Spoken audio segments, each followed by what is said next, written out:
Welcome back to the Deep Dive. Today, we're plunging into a concept that's really fundamental. It's behind almost every purchase you make. You might remember we talked about utility before, that satisfaction you get. Exactly. And our sources are pretty clear. Utility is, well, it's the bedrock. It's the foundation demand is built on. Okay, so let's unpack this then. How do economists really define demand? Because, normally we just say, I demand this, meaning I want it. Yeah, and that's the common mix-up. In economics, it's much more precise. So our mission today really is to slice through that confusion, cut the jargon.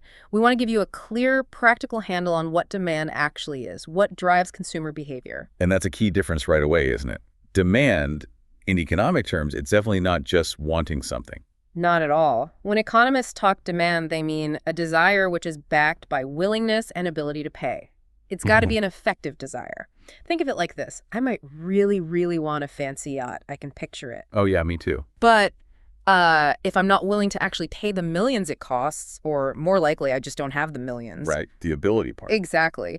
Then my wanting it creates zero actual demand in the market. It's just, well, a wish. So you need the desire, yes, but also the willingness to buy and the ability to pay. So the simple formula is demand, desire, plus willingness, plus ability. That really crystallizes it. And the source gives a great quick example. A poor person wants a car. What's that? Just desire, based on what you said. Right. But a rich person bought a car. Now what's that? Ah, that's the actual effective demand, because they have the desire, willingness, and the ability. Precisely. It highlights that crucial hurdle. Yeah. Can you actually pay for it? Okay, that really shifts the perspective on market drivers. So, with that clearer picture, let's maybe get a bit more formal. Sure. There's a good definition from the economist Benham. He said, the demand for anything at a given price is the amount of it, which will be bought per unit of time at that price. And what's really neat is how this definition immediately points out two key things. First, demand is relative. Relative, how so? Well, you don't just demand in a vacuum. You demand something at a certain price and over a certain time period. Like, I want a coffee for $3 right now, not just, I want coffee. Okay, got it. Price and time. Exactly. That's the second point. Demand is always expressed with reference to time and price. Yeah. You need those two anchors. Right. So this is where it gets really interesting for me. How do economists actually, show this, visualize this relationship between price and how much people want? Great question. That's where demand schedules and demand curves come in. Think of a demand schedule as just a table. Super simple. Like a list. Yeah, basically two columns. One lists different prices for something, say apples. The other shows how many apples people would buy at each specific price. We look at two types. First, the individual demand schedule. That's just for one person. Maybe at $2 per apple, you buy one. At $1, maybe you buy three. So it shows that inverse thing, lower price, buy more. Exactly. It shows that inverse relationship for one consumer. Then you have the market demand schedule. Which is everyone added up. Pretty much. Imagine you take everyone's individual demand at each price, how many apples you'd buy, how many I'd buy, how many everyone in the market would buy, and you just add those quantities together horizontally. Okay, so a total market view at each price. Right. And when you plot either of these schedules on a graph price on the vertical axis, quantity on the horizontal, you get a demand curve. And this curve almost always slopes downwards from left to right. It's a visual confirmation of that basic idea. As price falls, the quantity people demand generally rises. So this downward slope, it seems pretty consistent. What does this really mean for you, the listener? Why does it nearly always happen that way? What's driving that behavior? Good question. There are really 5 core reasons economists point to for that downward slope. First up is the law of diminishing marginal utility. Okay, sounds technical. Break it down. It's actually pretty intuitive. Think about eating pizza slices. That first slice, amazing, right? The best. Second one, still pretty good. But by the time you're on your 5th slice... Diminishing returns. Exactly. Each extra slice gives you a bit less additional satisfaction, less marginal utility. So you're only willing to buy that 5th slice if the price is significantly lower, right? It has to be cheap to justify it. Makes sense. Buy more only if the price drops. Precisely. Second reason, the income effect. When the price of something you normally buy goes down, like, say, petrol. Your money goes further. Right. It feels like you have more income, even though your salary hasn't changed. This increase in your real income or purchasing power means you can afford to buy more of that thing, especially for normal goods. Normal goods being? Just, regular stuff you buy more of when you feel richer. Got it. What's third? The substitution effect. This is pretty straightforward. If the price of coffee suddenly jumps, You might switch to tea. exactly, you look for a cheaper alternative, a substitute. So demand shifts away from the newly expensive good towards its relatively cheaper competitor. Okay, logical. Number 4. Multi-purpose uses. Think about something like electricity. You use it for lights, charging your phone, TV, washing machine, tons of stuff. True. If the price of electricity falls significantly, suddenly it becomes more affordable to use it for all those things, maybe even things you were scrimping on before. So overall, demand shoots up. Because it unlocks more uses. Right. And finally, number 5, new consumers. When a price drops, it doesn't just make existing buyers buy more. It also makes the product affordable for people who simply couldn't buy it before. So the market literally grows. Yes, these new consumers enter the market, adding to the total demand. That's a really comprehensive look at why we see that downward slope. It makes a lot of sense when you break it down. But you mentioned earlier, demand isn't just one single thing, right? There are different types. Absolutely. It's not one size fits all. We usually categorize demand into 5 main types based on the goods and how we use them. First, there's direct demand. This is the simplest. It's for goods that satisfy our wants directly, consumer goods, like the clothes you're wearing or the food you eat. Stuff you use yourself, basically. Right. Then second is indirect demand, sometimes called derived demand. This is interesting. It's the demand for goods that are needed to produce other goods. Like raw materials. Exactly, or factors of production. The example often used is the demand for workers in a sugar factory. That demand only exists because there's a demand for the final product sugar. It's derived from that final demand. Okay. Derived demand. What's next? Third is complementary demand, or joint demand. This is when you need 2 or more goods together to satisfy one want. Like a car and petrol. Classic example. Yeah. Or maybe a printer and ink cartridges. You demand them jointly. A change in demand for one often directly impacts the demand for the other. Right, they go hand in hand. Fourth is composite demand. This is for a single commodity that has several different uses. Like electricity again. Perfect example. You demand electricity for lighting, for heating, for appliances. One commodity satisfying multiple demands. Steel is another one used in cars, construction, appliances. Makes sense. And the last one. Number 5 is competitive demand. This applies to goods that are substitutes for each other. Like the coffee and tea example. Exactly. Or maybe different brands of smartphones. Or sugar versus jaggery. They compete for your purchase. If you demand more of one, you'll likely demand less of the substitute. So knowing these types helps analyze how different markets are linked, I guess. Definitely. And the source material actually has a little table for you, the listener, to try and fill in with your own examples of these types. It's a good way to check your understanding. That's neat. Now, what's fascinating, and you touched on this, is that while price is obviously huge, Central, yeah. it's not the only thing driving demand, is it? It feels like our decisions are way more complicated than just the price tag. Oh, absolutely. If we connect this to the bigger picture, price is just one piece of the puzzle, albeit a very important one. Many other factors significantly shape demand. Like what? Give us the rundown. Okay, well, obviously price itself is number 1, as we've discussed. Yeah. But then there's income. Generally, for most goods, higher income means higher demand. Makes sense, right? Yep. More money, buy more stuff. Then, prices of substitute goods. We just talked about competitive demand. If the price of Coke goes up, the demand for Pepsi might rise. The substitution effect in action. Exactly. And similarly, the price of complementary goods. If the price of movie tickets goes way up, what might happen to the demand for popcorn at the cinema? Probably go down. Less people go into the movies. Right. Then the nature of the product itself matters too. Is it a necessity or a luxury? Demand for essential medicine is pretty stable, regardless of price changes, usually. Demand for a fancy sports car, very sensitive to price and income. Okay, necessity versus luxury. Then sheer size of population. More people in a country generally means more demand for almost everything. Pretty straightforward. Makes sense. What about expectations about future prices? This one's big. If you think the price of a new phone is going to drop next month, You'll probably wait. Demand decreases now. right. Or if you think house prices are going to skyrocket, people might rush to buy now, increasing current demand even if prices are already rising. Psychology plays a big role there. Hugely. And speaking of influence, advertisement and marketing. Businesses spend billions on this for a reason. Good advertising can genuinely change tastes and boost demand for products, think cosmetics or even toothbrushes. Creating demand, almost. In a way, yes. Then you have tastes, habits, and fashions. Think about trends. Suddenly, everyone wants a particular style of jeans. Or your personal habit, maybe you have to have your specific brand of coffee every morning, regardless of small price changes. Habits are powerful. Very. Also, level of taxation. Higher taxes on goods usually increase their price, which, as we know, generally leads to lower demand. Government influence. Yep.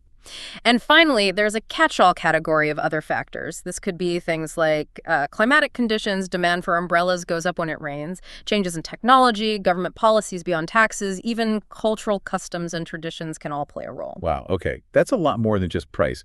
It really paints a picture of how complex consumer behavior actually is. It absolutely is. And all these factors interacting leads us nicely to, well, the formal statement of that core price-demand relationship, the law of demand itself. Right, and this is linked to a major figure in economics. Indeed.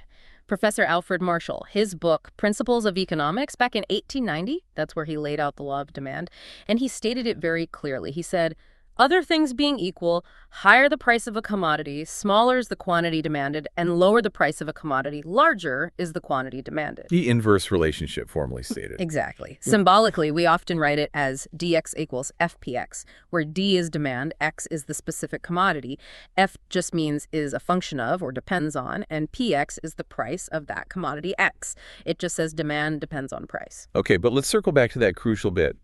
Other things being equal. That sounds really important. What does it actually mean? What are the assumptions hiding behind that phrase? Yes. Ceteris paribus, that's the Latin phrase economists love. It means all other things held constant, and it's the absolute foundation for the law of demand to work as stated. So what things need to be held constant? Well, basically all those other determinants we just listed. For the simple inverse relationship between price and quantity demanded to hold true, we have to assume 1, the consumer's income level is constant.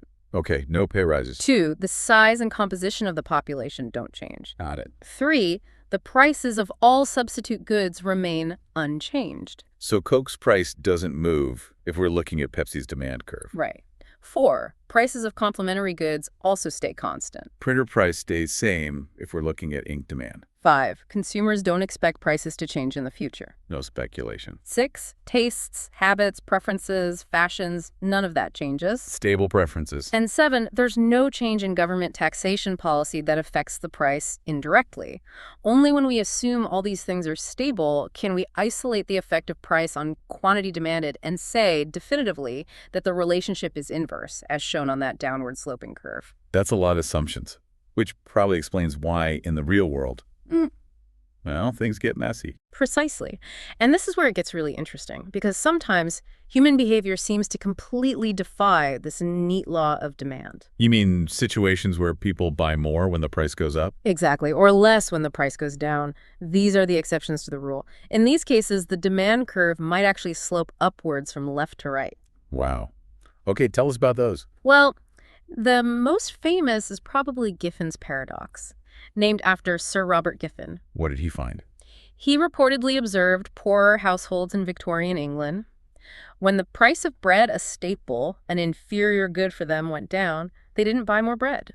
Really? Why not? Because the fall in the price of bread freed up some of their meager income, their real income rose slightly, and they used that extra purchasing power to buy less bread and maybe a little bit more of a superior good like meat, which they couldn't afford before. So price down, demand down. The opposite of the law. For that specific type of inferior good under those specific conditions, yes. It's rare, but it happens.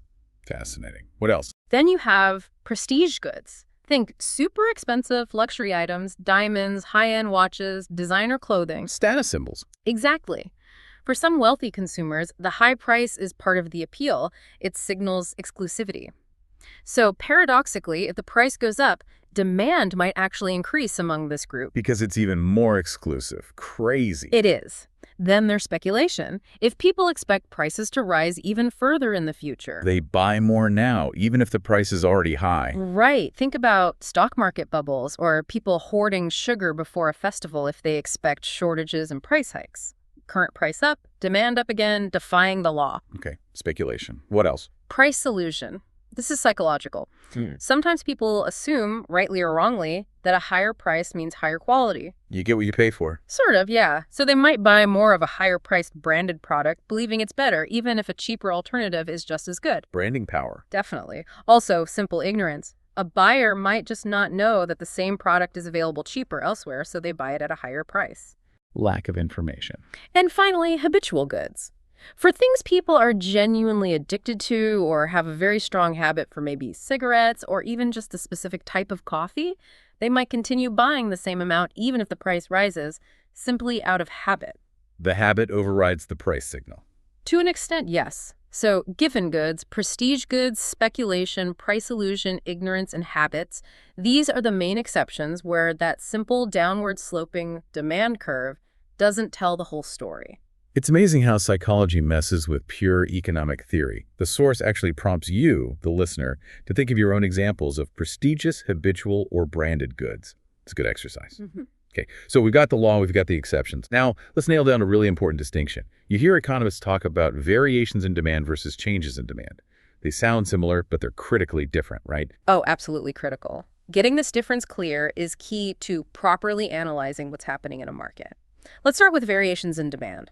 This happens when the quantity demanded changes only because the price of the good has changed. All those other factors, income, tastes, substitutes prices, etc., are assumed to be constant. So this links back to the law of demand and the ceteris paribus assumption. Exactly. Because only the price is changing, we see a movement along the existing demand curve. The curve itself doesn't move. There are two types of variations. First, expansion of demand. This is when the price falls, and as a result, the quantity demanded rises. On the graph, you just move down along the same demand curve to a point representing a higher quantity. Lower price, more quantity moving down the slope. Right. And the opposite is contraction of demand. Price rises, so quantity demanded falls. On the graph, you move up along the same demand curve to a point representing a lower quantity. Higher price, less quantity moving up the slope. But the curve stays put. The curve stays exactly where it is. That's variations. Now, changes in demand are different. This happens when the quantity demanded changes because one or more of those other factors, income, tastes, population, price of substitutes, etc., has changed, while the price of the good itself remains constant. Ah, so price is stable, but something else shifts. Precisely. And because something other than the price has changed the underlying demand conditions, the result is a shift of the entire demand curve. The whole curve moves. The whole curve moves. If there's an increase in demand, maybe people's incomes went up, or a successful ad campaign changed, tastes, the entire demand curve shifts to the right. This means that at every single price, people now demand more than they did before. More demand at all prices shift right. Correct. And conversely, if there's a decrease in demand, maybe a substitute good became much cheaper, or taste changed away from the product, the entire demand curve shifts to the left. Meaning, at every single price, people now demand less than before. Less demand at all prices is shift left. You got it. So variation equals movement along the curve due to price change. Change equals shift of the whole curve due to non-price factor change. And this raises an important question, doesn't it? Knowing this difference, it lets you analyze market behavior much more accurately. Is a sales dip because you raised prices, contraction, or because a competitor dropped theirs, decrease in demand for your product? Very different implications. Absolutely. That distinction is incredibly useful for anyone trying to make sense of market dynamics. Wow, we have covered a ton of ground today. We started with the basic definition. Demand isn't just wanting something. It's desire backed by willingness and ability to pay. We look at schedules and curves, why they usually slope down, all those non-price determinants. Marshall's law, the crucial ceteris paribus assumptions, those fascinating exceptions where the law breaks down. And finally, distinguishing between moving along the curve versus shifting the whole curve. It's a really comprehensive picture. And it's worth remembering as a final point that everything we've discussed today, demand for a specific good at a specific price by specific consumers, that's all microeconomics. The small picture. Yeah. When you hear politicians or news reports talking about aggregate demand for the whole country, that's a macroeconomic concept. It relates to the total spending in the entire economy. Similar name, but different scale and context. Still, understanding micro demand is fundamental to understanding the macro picture too. That's a great clarification. So to wrap things up, here's a little something for you, our listener, to chew on. Think about your absolute favorite product, something you buy regularly. If you were suddenly put in charge of selling it, which single factor, besides just lowering the price, would you focus on manipulating to boost its demand the most? Would it be advertising, changing tastes, something else? And why that one? Give that some thought. Thank you so much for joining us on this deep dive into the world of demand. We hope you feel a bit more clued in, maybe even a little surprised by the economics behind your everyday choices.